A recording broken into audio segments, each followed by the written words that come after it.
Welcome to Not Your Ordinary Parts, a podcast where we talk about hard things associated with the human experience. You may hear information from professionally licensed therapists, life coaches, healers, doctors, etc. This information is not medical advice or therapy and is not meant to replace actual therapy or instructions given to you by a doctor or a personal therapist. I'm your host, Jalon Johnson. My guest today is Rev Karla. Rev Karla is a spiritual teacher who understands the pain and confusion experienced by those who have suffered religious trauma. Having overcome her own struggles, she's dedicated to helping others recover from their trauma, reclaim their spirituality, and find purpose and authenticity in their lives. With a growing following of nearly 640,000 on social media, she uses her creativity and wit to connect with her followers and guide them towards healing and growth. So, welcome to the show, Carla. Thank you so much for being my guest. Well, it's an honor to be here. And there's absolutely no ego in this when I say that it's now over 650,000 followers. So I just feel like I have to let that out there. No ego involved in that at all. You just corrected me. I gave a bit of an introduction, but so that the audience can get to know you a little bit better, would you mind telling us your story on how you got to who and where you are today? I would be happy to. And you can just cut me off like this if it becomes too much. But I think it's important for people who have never actually maybe heard some of the things that we're going to discuss, whether it's religious trauma or deconstructing. These are kind of new terms.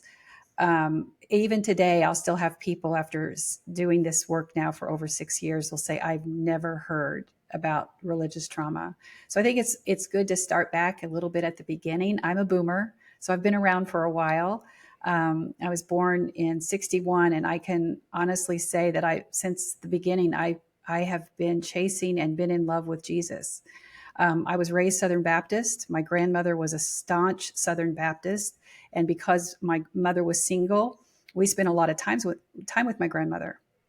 So I always say that if those church doors were open, we were there. We were in church, whether it was Sunday night, Sunday morning, Wednesday night, vacation Bible school, and of course the good old revivals, because we're talking about the deep hills, what I call, sometimes that Southern drawl will come out when you hear me say heal, then I'm really going back to my roots. But those revivals changed me. They did, even though I can also say that in one ear I could hear that as a little girl, I'm being told by people who love me that I can be whatever I want to be. But at the same time, I'm hearing from the pulpit that women can't be what we want to be. So this conflict in me and this awareness of it started really, really early on. And I wasn't one for to be in the kids' Bible school. I wanted to be with the adults. There was something in me. There was a longing there that wanted to understand who Jesus was and how does spirituality impact your life. So if there was a tent revival going on and it was 9 nights, I was there every night with my grandmother. Now, as I continued to grow and her influence was lessened on me, and I was in high school, I became more less attached to the Southern Baptist tradition and became close to some of the organized churches that my friends were a part of. But that conflict also started instantly because for me to volunteer in the church, they would not accept my Southern Baptist baptism. I had to be rebaptized. And so in my mind, I'm thinking, well, this is ridiculous, but I want to be a part of this spiritual community. So I'm going to obey. I'm going to submit to this authority, even though it made no sense. So at the time, I always talk about these little breadcrumbs that were leading me to the point where I finally deconstructed. Those are the kinds of things that happened where I can look back and say that makes no sense. If I was baptized, then I made a proclamation of my faith, and I'm actually showing it in my works and my desire to be closer to this divine source of love. But yet there were conditions that weren't good enough for the denominations that I wanted to belong in. And as I continued on, I navigated through different types of denominations, including progressive. And this is not This is not church shopping or church hopping, as they call it. I was invested. My family and I would be invested. My husband and I were invested. So when we ended up at a Presbyterian church. I was an ordained elder. We did the work. We were looking for something that what I finally realized was never going to be found or contained inside organized religion. What religion was doing to this spiritual experience for me was putting God in too small a box. Now, somebody might hear that and think, whoa, now you just triggered me because I find everything I need inside my spiritual experience inside church. And I want to say, or in religion, and I want to say, good for you. This is my story. This is my experience. And what I think you're seeing with everybody who's now telling their stories of deconstructing or telling their stories of how religion harmed them is that we're saying the table of humanity can be big enough for all of us. And our lived experiences and the spirituality that we are seeking doesn't mean I'm minimizing yours, but it also means that I get to reclaim mine and my story. So God inside this box of religion was just too small for me. And that's why eventually I left. And I knew the day I was leaving that I wasn't returning to that church. At the time, I didn't know I was going to be leaving church entirely. I didn't even know that when I ended up in interfaith, interspiritual seminary, which I graduated from in 2017 as an ordained interfaith, interspiritual minister. Interfaith means that we honor the wisdom and the sacredness that are in all world religions, and interspiritual says that spirituality can and does exist outside of organized religion.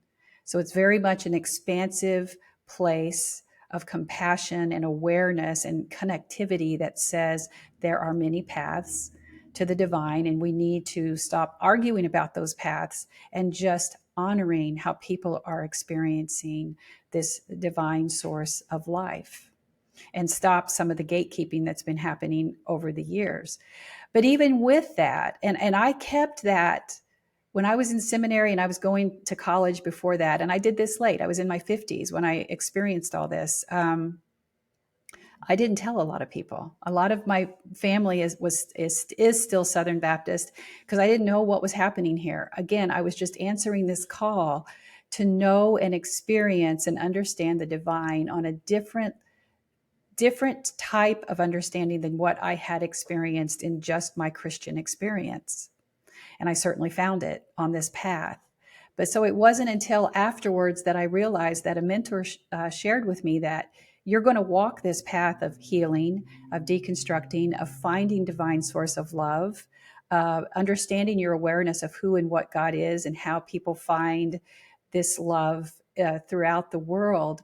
And you're going to help other people find their path. You're going to navigate this, and then you're going to be able to say, here, come this way. And I'm like, that makes no sense to me. But the way it showed up was I just started writing online. I started telling my story. And oh boy, did that make some people mad. Because when you tell your story, you're offering people a mirror, and they somehow see in themselves the parts of their story that may have actually contributed to some of the pain that I'm now giving light to. And it's not a personal attack, but they can't help but feel that somehow they're responsible for it. Or it's also a jostling of something that they may have felt that they're afraid to admit. But that was in 2017. 2016 was when I really began writing online. And now, 650,000 followers later, I certainly have found people who understand what I'm doing and how my message resonates.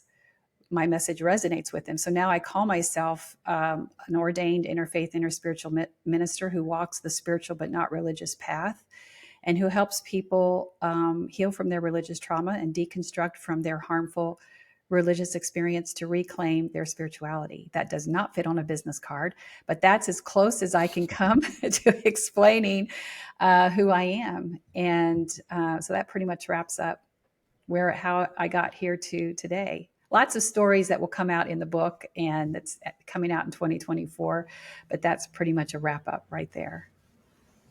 Nice. Thank you for that. You're I think welcome. that one thing you mentioned is that when you're healing from experiences that may have been harmful and other people can relate, you provide a mirror. Um, and I think that, you know, although we all can believe how we want to believe or feel how we want to feel, we can't ignore the fact that at times, and a lot of times, there is harm done. And that harm, a lot of times, is brushed under the rug. And giving light and a voice to those who have been, you know, harmed or are suffering from pain that they've experienced is something that can provide a lot of healing. Yes, for sure. And we can, talking about the triggers that oftentimes we feel when something new or foreign or threatening is upon us. If we can see it as an invitation to look at what is unsettling inside that we are being offered this mirror, um, we then can see that we have choices. Is the triggering coming from a place of us that we are being invited to look at the brokenness inside of us, something that's actually ready to come forward to be healed? It's asking for light, it's asking for your space. Or another option is just to knock that mirror out of the person's hand and say, no, I'm not ready.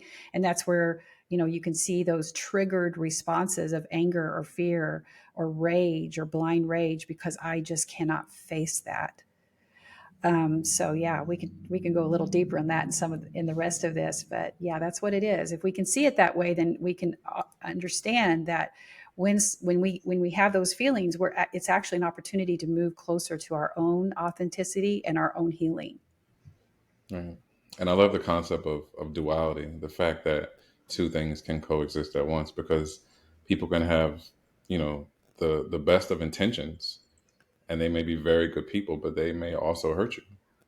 Oh, Jalan, you just hit on something I talk about a lot: the true self and the duality of existence, and that a lot of people will, you don't hear that taught a lot because it's often associated with like new age wisdom or the traditions, the Near East traditions, and things like that, where we're not used to holding on to some of that wisdom, because non duality tells us it's either this way or it's evil. It's either this way or it's the devil. It's, you have to believe this or you're going to go to hell. And that non duality, when you're shifting away from that and you realize that the world isn't, and spirituality isn't that black and white, and you find yourself in this spiritually wobbly place, then like, well, wait a minute, well, what do I hold on to?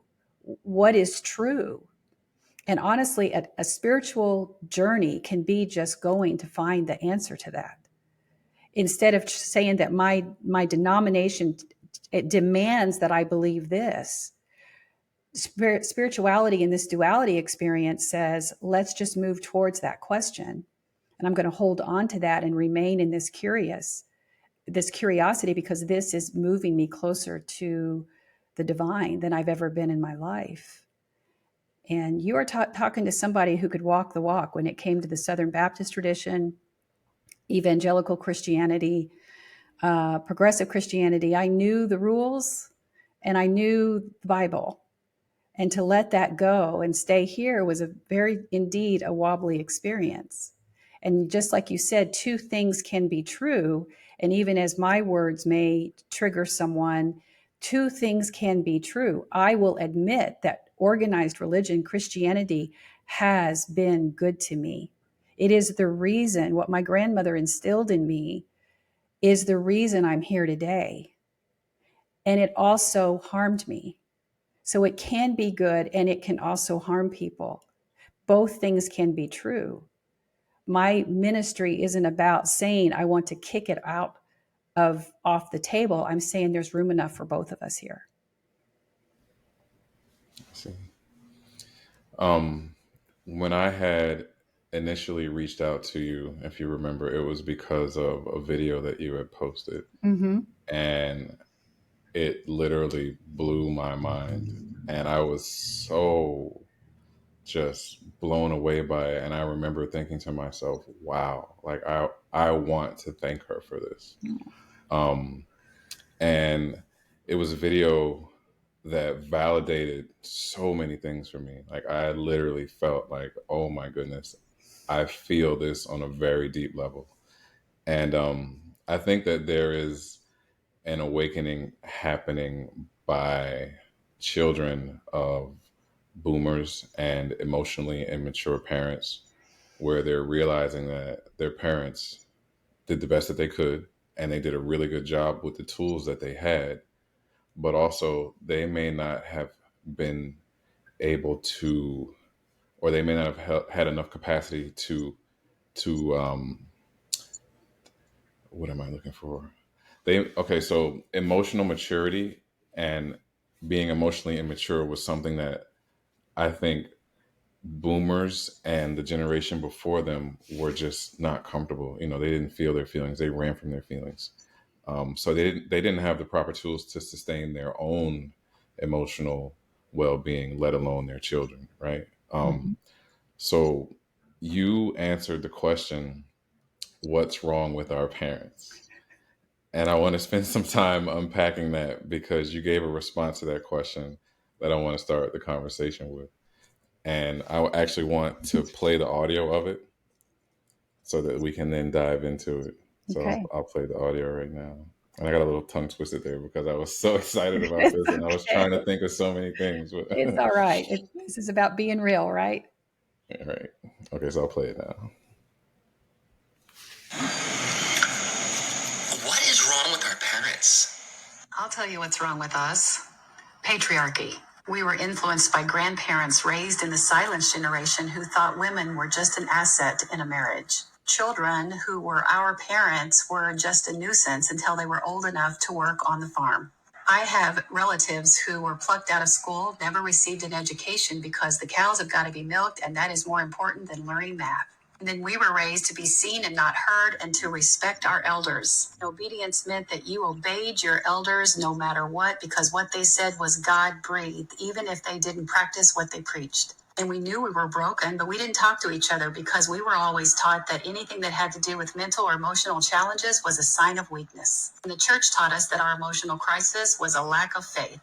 We knew we needed to do better, but we didn't know how, and oftentimes that meant our children were parenting us through our emotional crises. Some of us just gave up and said, it's too hard, it's not worth it, and hey kids, you're on your own. Some of us said, nope, I'm not going to blame my parents or my grandparents for the effed up person I am because they're only marrying what they were taught, and I'm going to find out how I can spiral out of this. Somewhere, somehow, we broke free, but it left us severely flawed and broken and no idea how to fix it. But we're here and we're learning, and it's the future generations that are teaching us. So, yeah.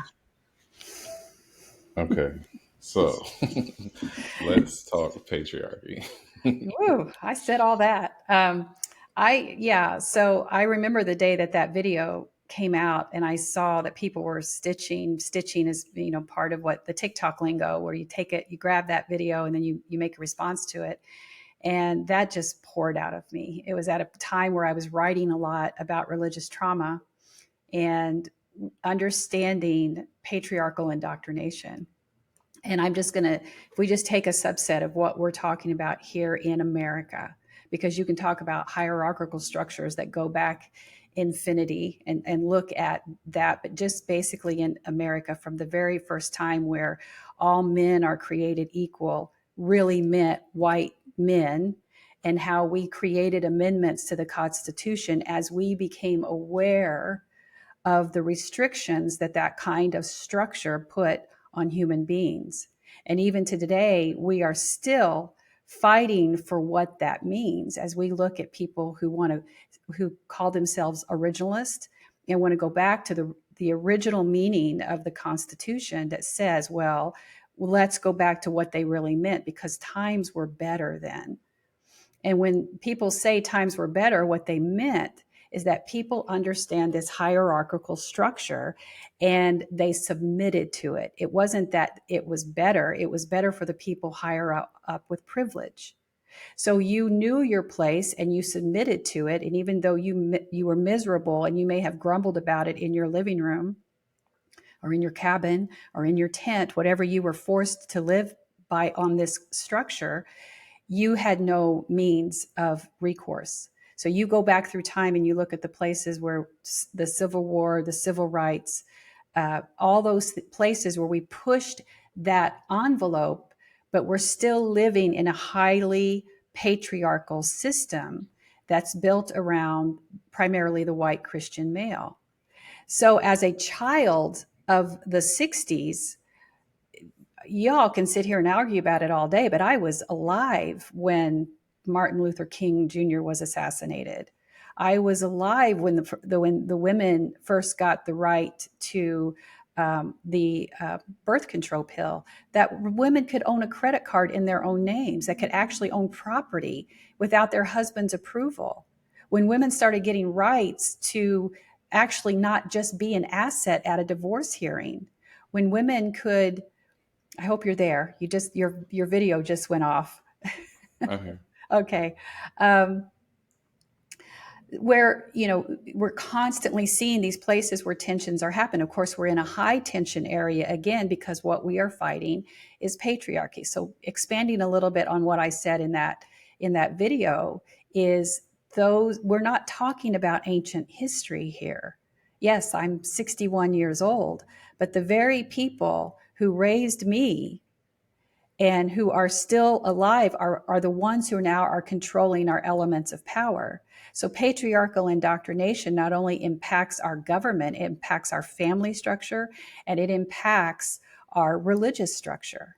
So not only were you indoctrinated to say, I have to respect this structure inside my governmental institution, i.e., the Constitution, I have to respect the church authority in the same way. And even though you see the hypocrisy in some of those actions, you do not have a voice to to push up against it. And so again, these high moments of tension when people finally say, I don't want to live like this anymore.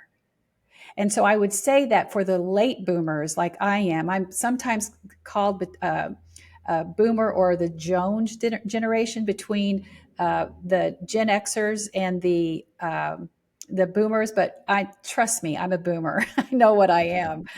Um, you start to see how people really started to become aware. The children that have been raised by Gen Xers are saying, we're not going to live like this anymore.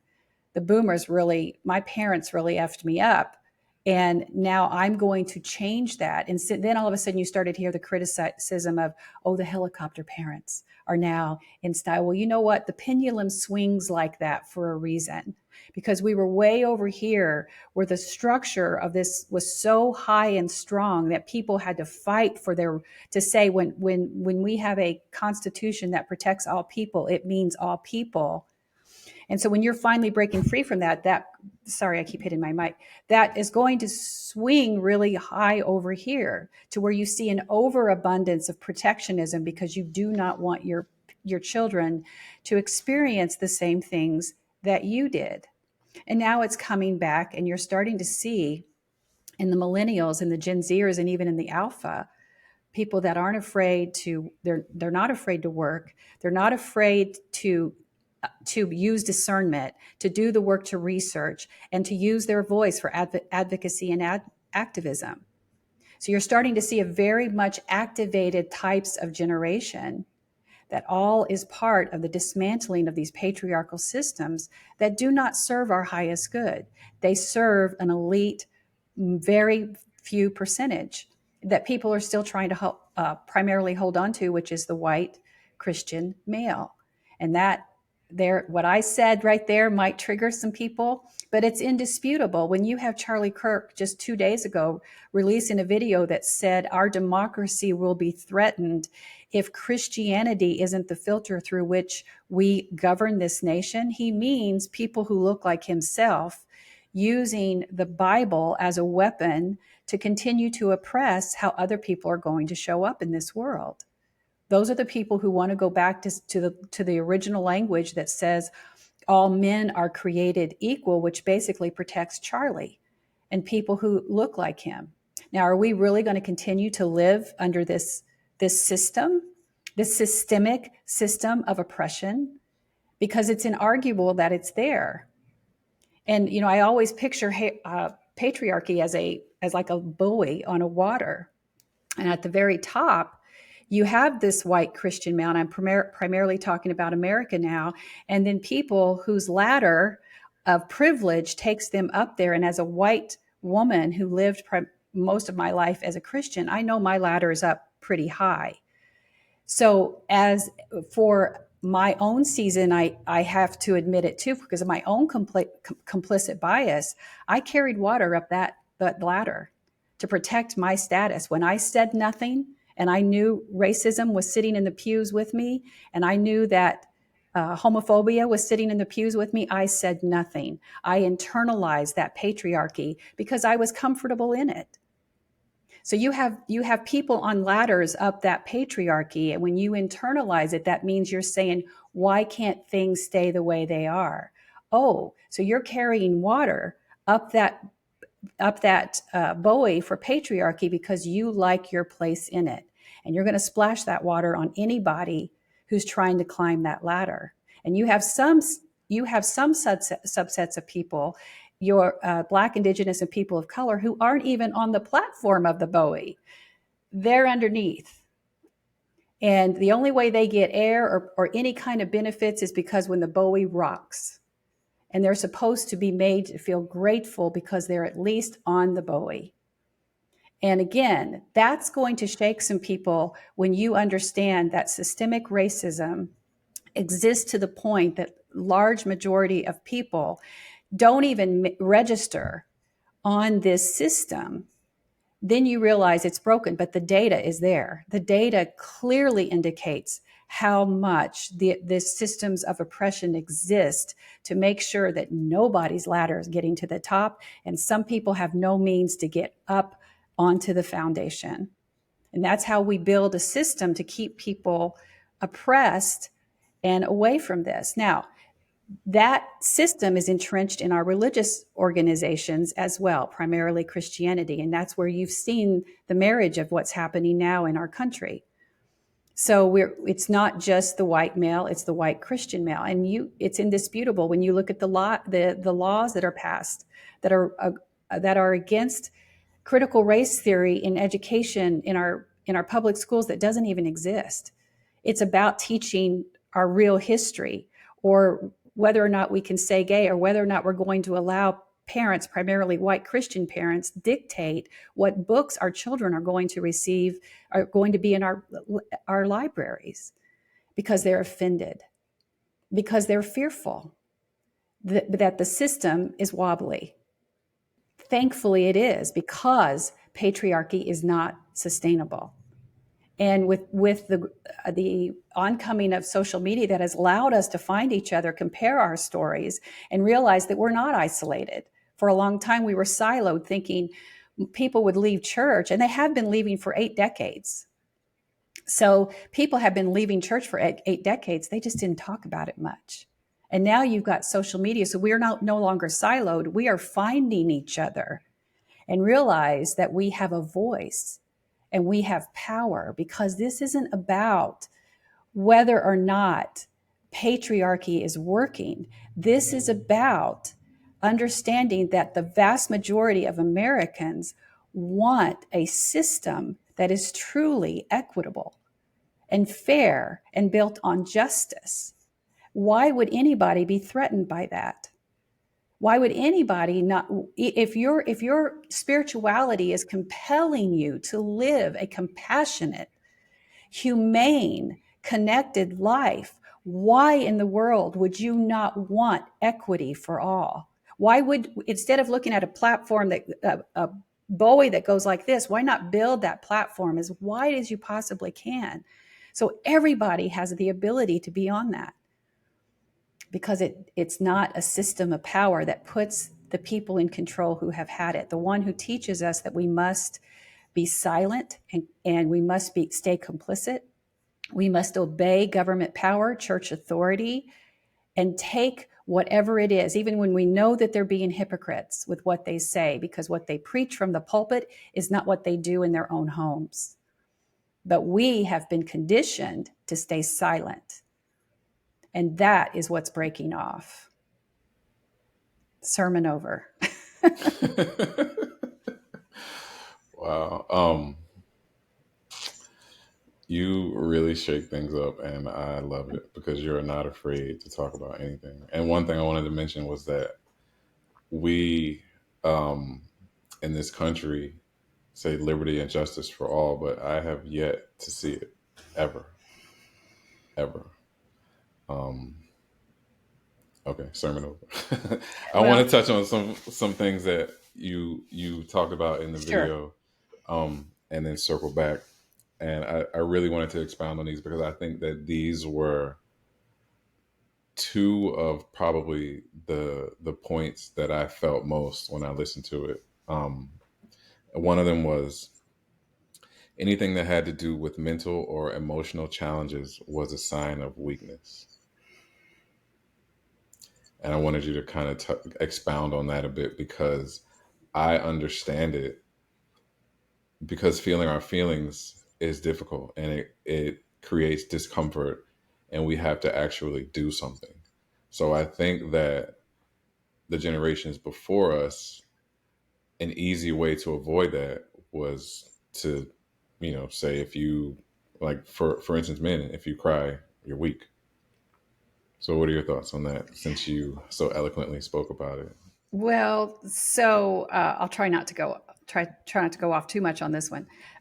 So this is primarily called spiritual bypassing, and when we talk about uh, types of abuse that people experience and suffer inside organized religion, and I want to clarify that it doesn't necessarily happen just in Christianity. It happens in any place where there is a guru type leader that is needing to hold on to their place. And again, it's not pervasive across all of them, but spiritual bypassing and spiritual abuse can happen in different places. But it also came home to me this week when I saw a video from, now, y'all, you can love Candace Cameron Bure all you want. Okay, you can go to your Hallmark channel and watch her movies. It's good on me. I think I've watched a few of them too. Loved her on Full House, all that stuff. But there is a toxic positivity that is happening with some of what she's offering as her belief system. And she just did a video where she was talking about when you're feeling sad and you can't get out of bed and you feel depressed. Now she's offering a clinical diagnosis inside her her video. So I'm on cue listening to what she says. All you have to do is remember that that is the enemy attacking you.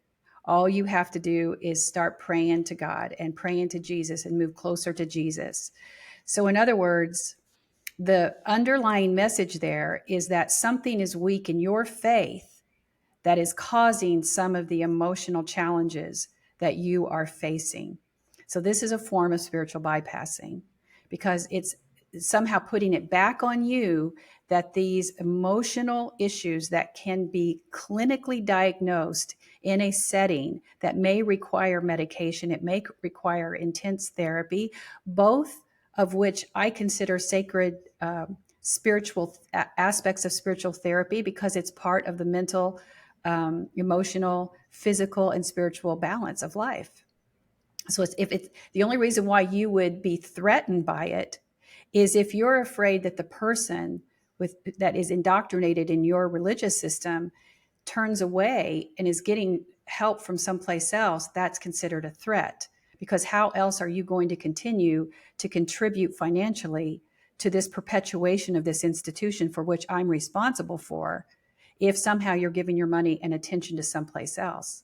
Now, that may sound crude, but this is a lot of times what's happening inside of these indoctrinated beliefs that tell you don't look to Prozac, look to Jesus.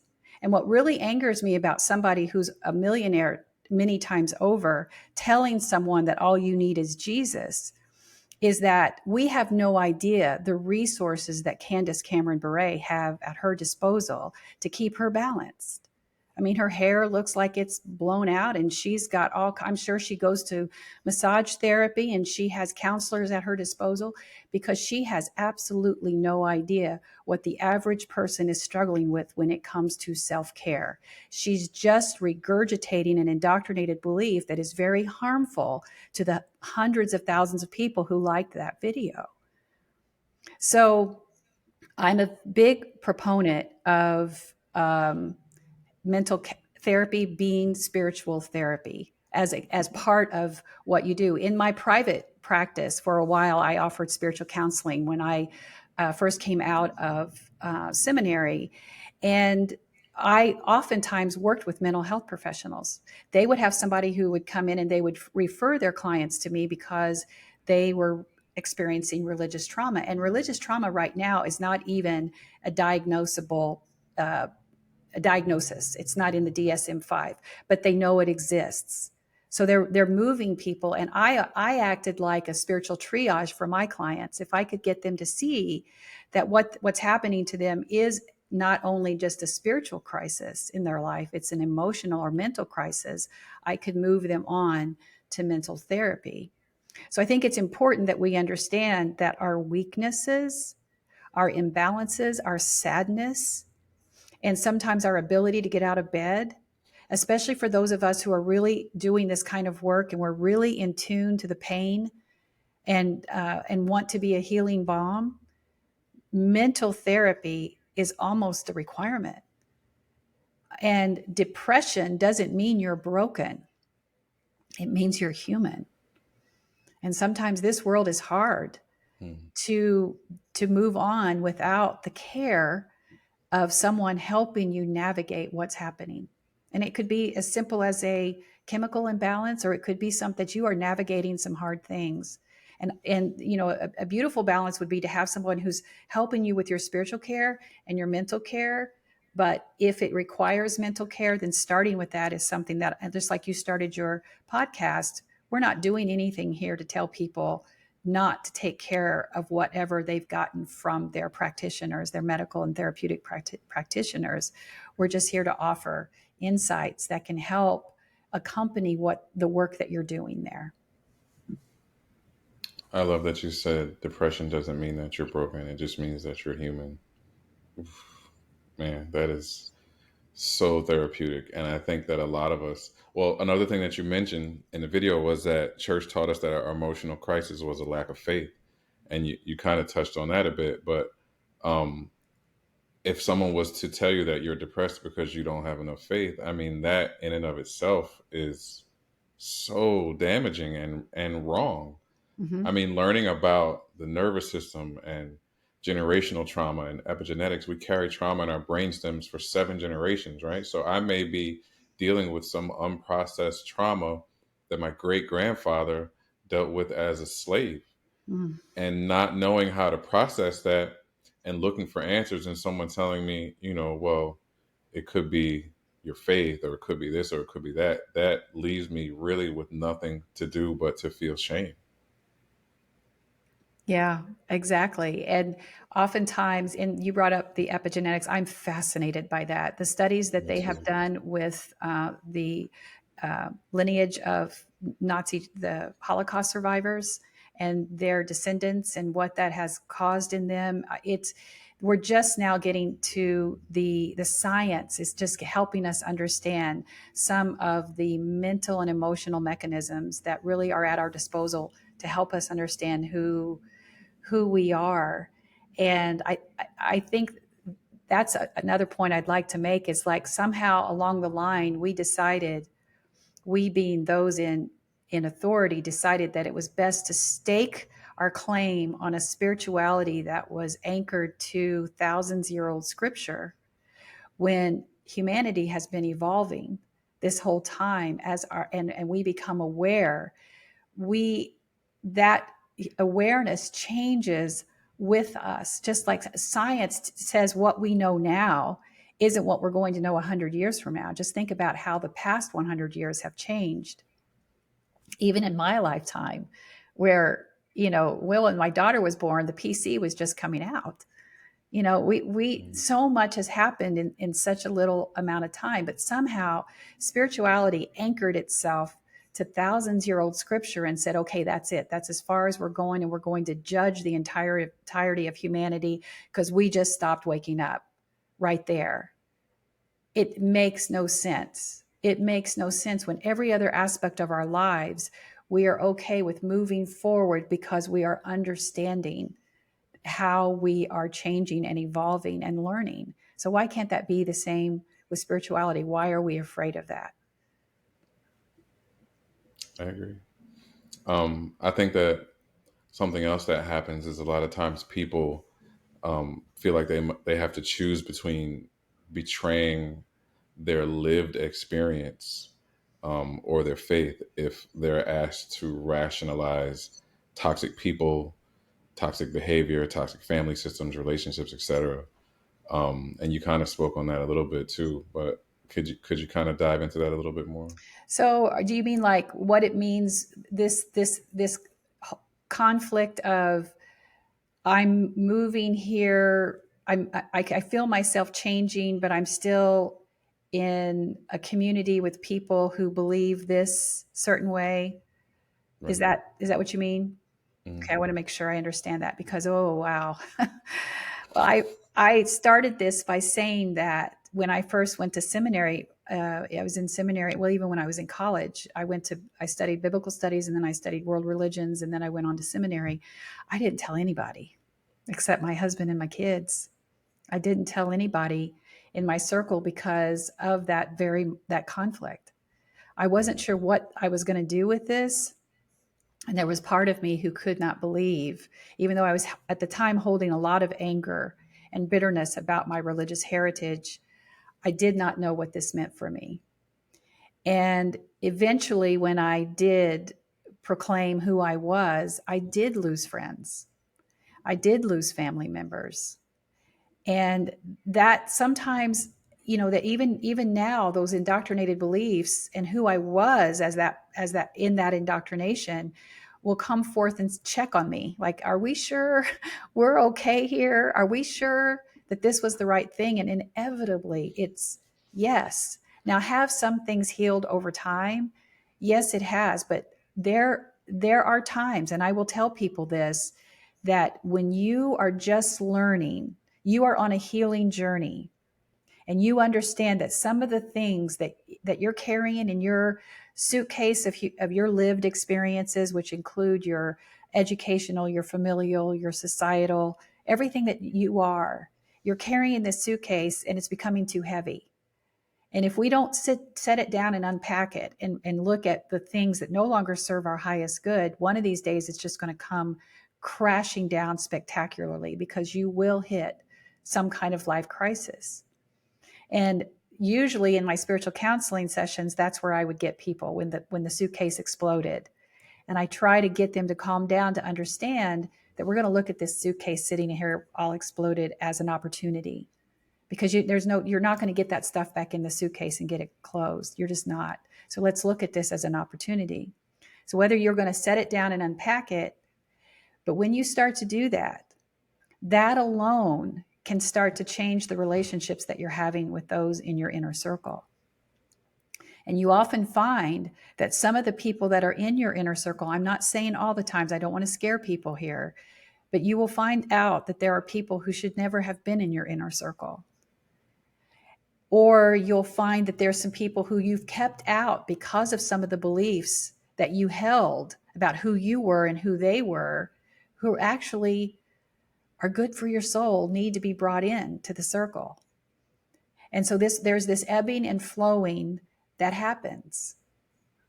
Now, in my situation, it very much was a place where I had too many people in my inner circle that did not honor my beliefs and my values anymore. So I always say, as you're learning to have your voice, you're learning what your beliefs are, keep your walls high and your moats deep. Mm. And you'll continue to assess, can I bring that wall down a little bit? Can we start to build a bridge that's over some of the troubled waters of our past? Can we find a bridge back to each other? Or is this still, when I look over there and you see me and you're still wanting the old me back?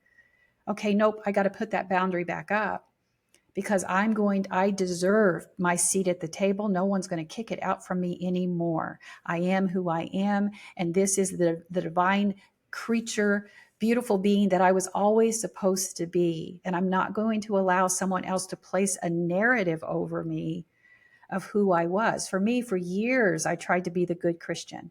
I tried. I worked. If the, I was volunteering for everything, and if the church leader said, "Hey, God told me that you need to head this event," I did it. I was constantly working unpaid at the church, and I got a lot to say about that, but I'll stop there. I won't go down that rabbit hole. But I tried to be that. And I caught, because I thought that that's what it meant to be a good Christian, was to live sacrificially. And there were so many people in my inner circle who took advantage, who loved that part of me. But when I started to have boundaries and learning to say no, they were angry. And that was family, that was quote unquote friends, and most of the people in my spiritual community.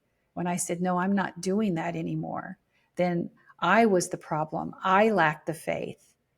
I was turning in a hardened heart, when in reality, I was finding a spirituality that resonated so deeply because I could see in each other's traditions and how this mindset had really kept me. I always thought I was a good person, but I was not a good advocate. I was not a good ally. I carried a sign at George Floyd that I made for my grandkids. It's just said, look, grandkids, up until now, I talked it and now I'm walking it. I want, if you don't remember me doing anything, this is the day that I started to really walk it. And that is the point, especially I think for white people when it comes to deconstructing your faith, how much we have to decolonize our faith and how much we have to decolonize our existence because we don't even realize how much we have been impacted by that. And that could be a whole topic there, Jalon. But but those required high boundaries. I will have people now that the first thing when they see me, I haven't seen them in 3 years, and the first thing they'll see me is they'll say something like, "Don't you tell me I'm a racist." Okay, they've seen a video, and they're triggered by something, or they'll say, "Oh, you don't believe in the King James Bible, huh?" And I'm like, "What are you talking about? Where did that come from?" And obviously, I have things to say about King James Bible, but they are triggered by that, and it's like, okay, I made the right decision by moving them out of my inner circle because I have to honor this truth, and it's more important for me now to get that letter that I did yesterday from a mother whose 28-year-old daughter is coming out and who binge watched 3 years of my videos to feel seen and loved and worthy. And she wanted to thank me because she couldn't find the words to help her daughter. That means more to me. I may never meet that young woman, but that means more to me now because in my authenticity, I helped someone on their healing journey to find their authenticity, to live, to reclaim their humanity because they showed up in the skin that they were born in, and they are not a flaw because of that. Wow, that was beautiful. That really was. Thank you for that, and thank you for realizing that there was, I guess, things in your life that you needed to change because of just the privilege that you held. Um, and I was really touched by what you said about the sign that you made for George Floyd. I felt that deeply, and I want to say thank you for that. And I do think that you are, I think you've reclaimed your power. You've stepped into it beautifully, and you're using your voice to help others. And that is something that you can't put a price on because you're doing it authentically and you're doing it with love. Thank you. You're very welcome. I didn't expect to get emotional. We're human. We Yes, are human. we are. And I think the beauty of being human is vulnerability and emotion. So there's no reason for you to feel any type of way about that Mm. other than the fact that you're just beautifully human. Um, I wanted to ask you another question. Sure. What is cognitive dissonance and how can it play a role in belief systems? Well, okay. So it's the term cognitive dissonance is really about how we hold on to these beliefs that really conflict with who we are. And I think that the reason why that really shows up in religion is there are a lot of people sitting in the pews who are trying to reconcile this kind and loving creator with this fear-based theology that teaches them that God is an angry and vengeful God, and trying to hold this space between how do I love, how is this all encompassing, all forgiving, all loving God, who then, and I'm going to get a little theological here, who then had to sacrifice their son for, because I showed up in the world as unworthy of salvation unless that sacrifice happened.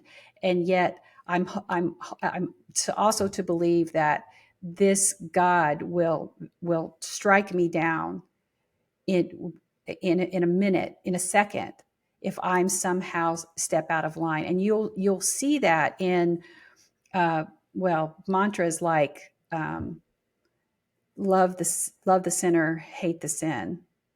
That's a perfect example of a cognitive dissidence that's been indoctrinated into people. And the reason you get these kinds of phrases, I call it being spoon fed from the pulpit, where people don't understand that, first of all, this isn't scriptural. I think it was said in the fourth century. But it's also what is a misspeak of the original text, but or the original writing, which I think was the fourth century. I can't remember right now. Saint Augustine, I think, said it, but it weaponizes a belief that then you have the ability to go out into the world and judge people, because I, as the keeper of my belief system, then have a filter or a narrative through which I can see the entirety of humanity, and I get to then gatekeep everyone's spirituality based on this one phrase: love the sinner, hate the sin. And because I have been told in my little cheat sheet here what is a sin, then I get to judge the rest of the world. But I love you anyway. I love you. But in your sin, I just want to tell you you're going to hell. But see how much I love you because I'm telling you this. Now you try to hold space for that. Try parenting that way. This is for your own good. And I'm embarrassed that probably has come from my mouth a time or two.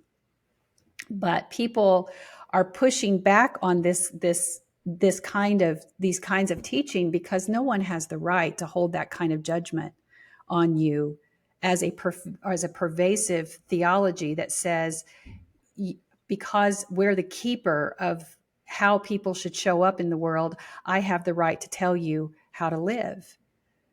So cognitive dissonance will it tell you that you've got to figure out how to reconcile that you are in a belief system that says, I have this kind and loving God who's also fearful. And the way it showed up for me is my desire to always try to please God, to always seek out God. But in 91, I believe, the first time I went to a church and a woman was preaching, I had heart palpitations.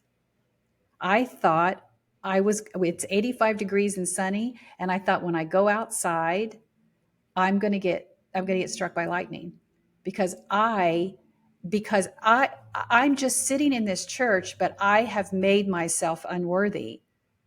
I'm seeking out God's love, but I have now angered him that I'm going to go outside and get hit by lightning. I remember that day just as plain day. Now, obviously, I have deconstructed from that belief, because as I sit here and am now an ordained minister, I could see that was one of those indoctrinated beliefs that I needed to peel away from, because of toxicity it held for me. That tension and that irreconciling a love, an all-encompassing divine knowing, divine consciousness, indwelling presence, Christ consciousness, whatever name you need to give God to bring you to this place of holy. I could no longer reconcile it with one that would, I was afraid to walk out of the church because I was going to get struck by lightning. So that is where I think a lot of people are finally saying, I can no longer reconcile this. I can't hold this space. This is too much. I'm not supposed to be, as one human being, able to hold this space anymore. Now, some people do. Some people find that their entire spiritual existence, their spiritual identity is wrapped up in holding the space of cognitive dissonance. So how does it show up? In comments. Just go read some of mine, that people will leave and say, I'm going to pray for you because you're a heretic. Okay, I want you to know God loves you, but you're evil. You're there's no reconciling that, but they have to, that's the only way they know how to show their faith. That's the only way. And any of your listeners who are in that space, I would invite you to take a real hard look at what exactly you are doing with your spirituality, that the only way you are showing up in the world as a kind and loving person is by weaponizing your faith. And there are people that's all they do. And somehow they think that is going to point them to, they're going to get stars in their crown or reward in heaven and a pat on the back by saying, oh, hey, yay, high five. I saw all those fire emojis that you posted on comments and that said, haha, you're going to hell. I'll laugh at you from heaven. But just remember, God loves you. It can't be reconciled. So there's a dissonance in the two. So some may listen to you and think that, okay, she thinks she knows it all, or she's teaching that her way is the only way, or that she's telling people that they have to disown their faith.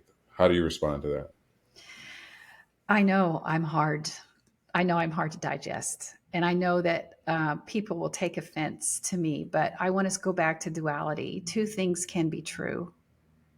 And when it's not the entirety of religion, it's not the entirety of Christianity, it's not the entirety of denominational experiences, but this table of humanity, our spirituality is more tied to how we show up in this world, and do we leave this world a better place because we were in it, than just hyper focusing on salvation. If that's your faith and that brings you comfort, then you don't need my permission.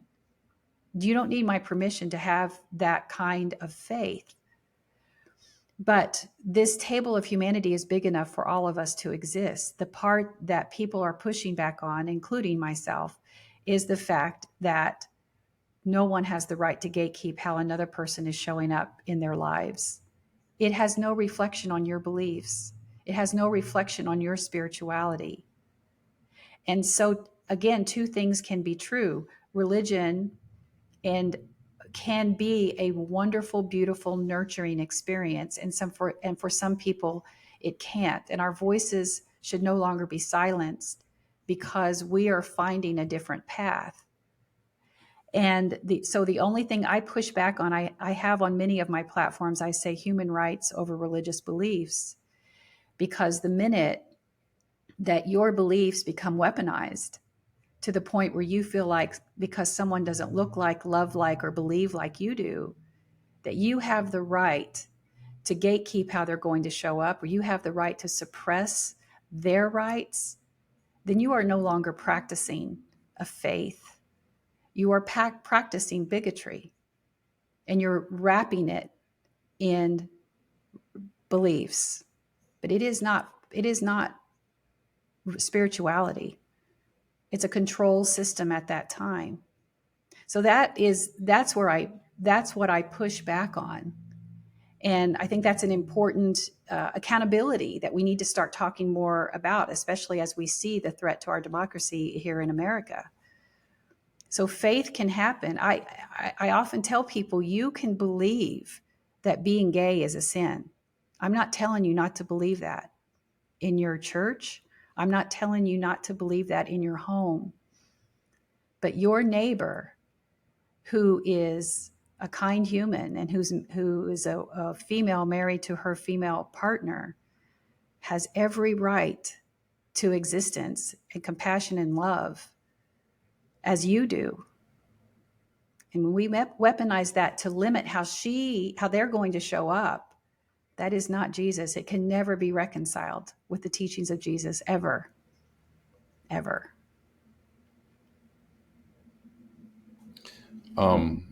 Okay, so as we wrap up a bit, there was one point that I wanted to make, and I couldn't memorize it, so I remember just telling myself, okay, just read it because it was important to me, and I wanted to get your feedback on it. And Okay. it's that I've noticed that at times some don't have an identity outside of their beliefs.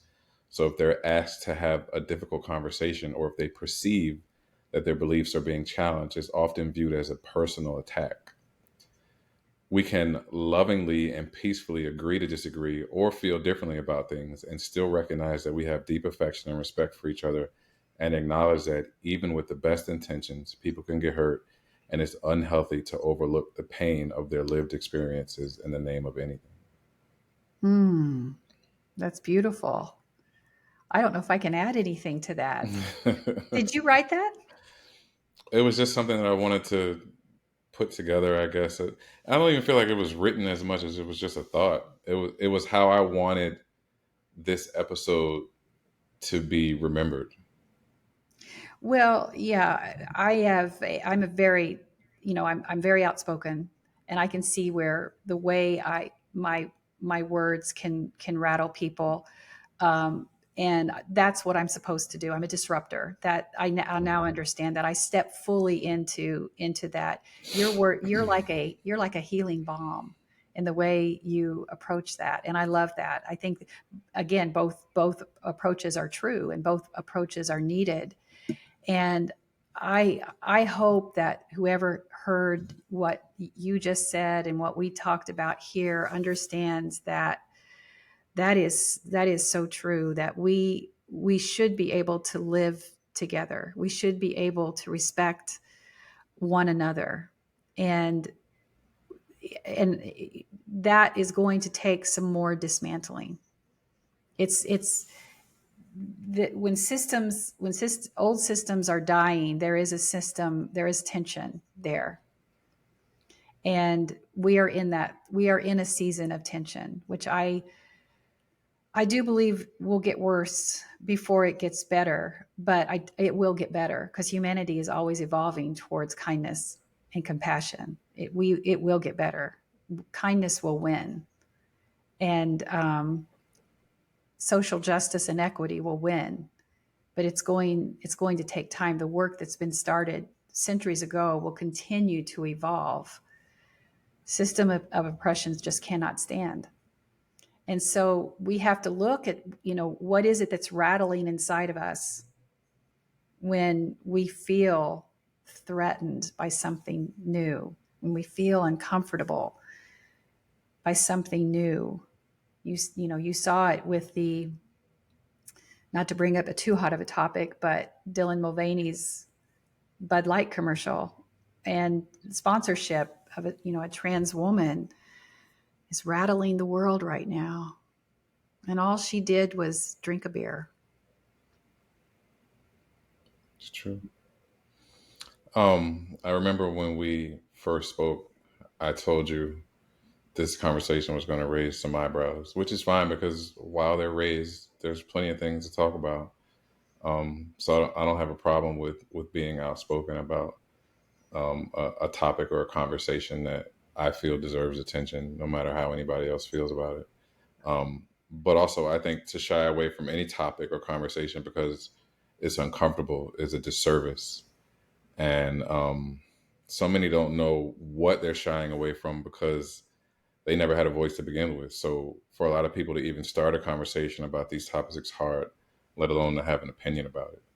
And that is what my goal was, to allow for anyone who may have experienced something that was uncomfortable or that was inappropriate to be able to say, that happened and it wasn't right and I was hurt by it. And also, whatever else comes after that.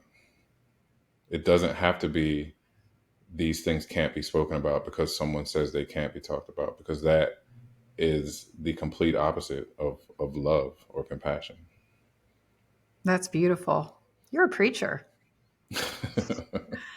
I, I think there is one thing I think I know we're wrapping up here, but I had a thought this week. I shared it in my Patreon community where I was talking about the the importance of Jesus's message where he said, love your neighbor as yourself, and love Lord God with all your might and all your strength, and love your neighbor as yourself. On these two laws, all the prophets' words and laws hang. I told you he eventually, Gabriel. So if that's our highest beacon, and Jesus tells us that's our highest beacon in everything that we do, Gabriel, it's time. Everything that we do, we build a system on the tenets of love your neighbor, then our religions look different. Many times love your neighbor becomes a condition down here. I have the beacon of controlling people's beliefs and or their lives, and once they pass through these conditions, I'll love my neighbor. Mm. And we have to really reconsider our spiritual identities on what does love your neighbor mean to us. And boy, when I put that out on social media, you'll get as long as they enter my country legally, and as long as they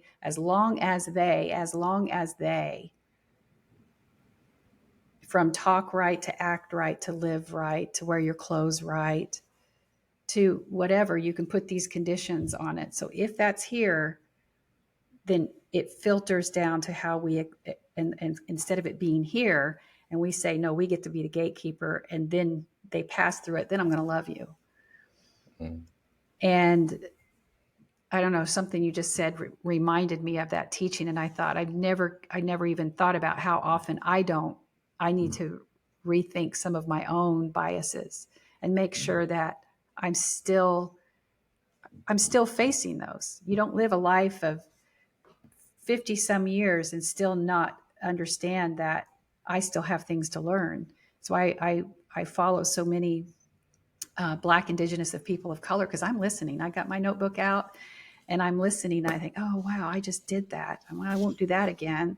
And that's important, that we're constantly learning.